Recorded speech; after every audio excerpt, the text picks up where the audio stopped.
محمد عبد الله يو محمد عبد الله يو ماذا أحوينه دلكو مسؤول كان ماضي نومو ذاني أنكولا هذلي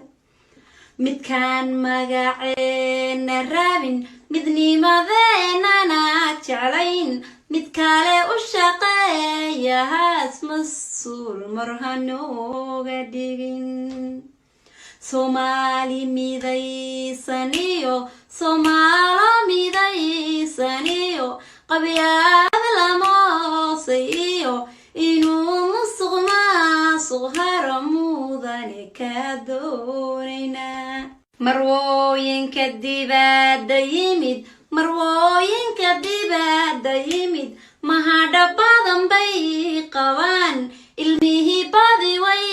madheen maxaabiis bay noqdeen inaad soo milirsataan mudane ka doonayna magicii Soomaaliyeed muduumad madow ku jiray dunida uu kaba maqnaa haddaad soo muujiso meeqaankeenii horiyo meeshiis